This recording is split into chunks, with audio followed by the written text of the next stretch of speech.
Okie dokie, on this step-by-step, we're going to run through 1.4, 1.5, and 1.6 before you get checked off. So we are now looking at page 9, moving the active cell in a worksheet. Right now you really can't tell what my active cell is, other than the fact that you can see right here in the name box that it's A1.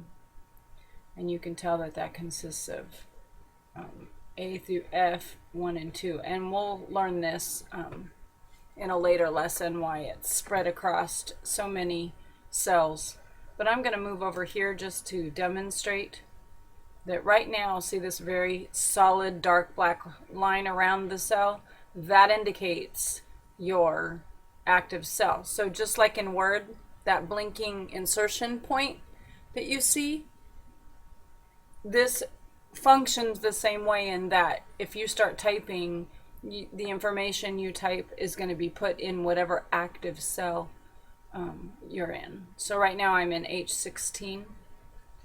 If I go over here, my active cell is D23. And you can also use your keyboard to change your active cell. Make sure you become familiar with the keys for moving the active cell in a worksheet. Table 1-1 on the bottom of page 9. Okay, you can move left one column, right one column, up one row, down one row. To the first cell of a row, I pressed my home key, just like you went to the beginning of a line in Word. And if you want to go to the very, very top of a document in Word, remember what to press, Control Home. Well, this takes you to A1. And if you do Control End, that takes you to the very last cell that's been used in your worksheet that contains data. And if you want to go up one window and down one window, those are the page up and page down keys. So basically, similar things as in Word. You can also use a go to command. And I would like you to send me a haiku message telling me which cell you're going to use the go to command in order to navigate to in step-by-step 1.4. So make sure you read through 1.4 and practice these step-by-steps so that you can become familiar how to quickly move around. Remember, part of this is learning how to use these applications to save you time. So, and you can dazzle your friends and parents and family with all the good stuff you can do in these programs after you are done and earn your certificate in this class. Okay, we're going to move along to 1.5. Don't forget to send me that haiku message, though, about which cell you go to in 1.4. To select a group of cells, okay, you're going to perform that in 1.5. And a group of selected cells are called a range. Okay, and it's also identified by a reference and usually separated by a colon. So make sure you understand that. So we're going to go to B4.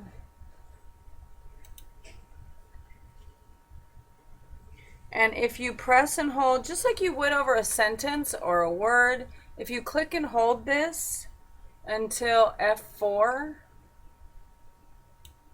is included, you have now selected the range B4 to F4, and the way that's written is B4 colon F4. So this is how you would write that range if you were going to refer to it to tell someone what range to select. B4 through F4, and the colon is translated with the word through. And then it tells you to go to B5. Notice I know I'm there because I can see B5, but I can also see right here in my name box. And I'm going to press and hold my left mouse button just like you would a sentence or a word. And I'm going to drag it all the way to F12. So you have now selected B5 through F12. And that's what that looks like.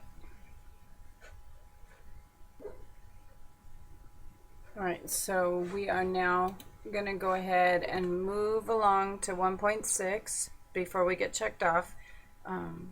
We're going to select, we're going to click and E5 to make it active. E5. Okay. So apparently someone decided they really liked frogs and wanted to count how many frogs they found. And so these are the different time frames and the different frogs and how many frogs they collected. And look, it added it up for us. And it added across how many frogs and then how many total during a time frame. So we're going to enter in some information on this time frame in which we went out and collected the number of each of these types of frogs. So in E5, make sure that's the one that's active. You know that because I can see E5 plus, if I wanted to do it the easy way, right here in my name box it says E5. All right, so we're going to type step by step 1.6 on page 13. Don't forget we're in that plum section. And you're going to type a 15 and you're going to press enter. Now I don't know if you're watching, but when you do this yourself, this number changed because it added 15 to the rest of these and changed the total. All right, so then we are now in E6 because when we pressed enter it moved it down one, and we're going to put a 22 and press enter. Now watch this 62 right here when I press enter. La! It added it for us. Pretty cool, huh? Oh, and don't forget down here, it's giving us this total. Pretty cool, huh? Now, just like in Word, make sure if you make a mistake, even more importantly in Excel, because you could really get yourself in a big mess. If you make a mistake, you want to immediately undo. So we're going to look just like in Word. We're going to drop down this list here. And we're going to select, notice we've made 2 actions so far. If you have more actions because you were goofing around, just make sure you undo back to, as it says in step 7, this one right here. And then watch what happens to the 22 and the totals. It goes back where it was. That's what undo means. Then we want to click in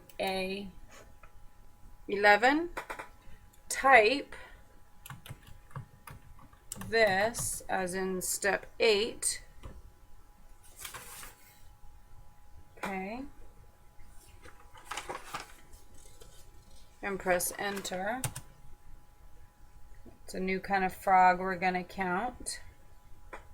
And if you look at the figure on page on page 14, figure 1-8, we want to enter all the information into these cells. Okay. So I've gone ahead and done that, and you want to make sure you don't do anything with this. This is just telling you that it changed the formula based on the fact that it wanted to add in our new species of frog here. So make sure you get checked off, and you are done for today.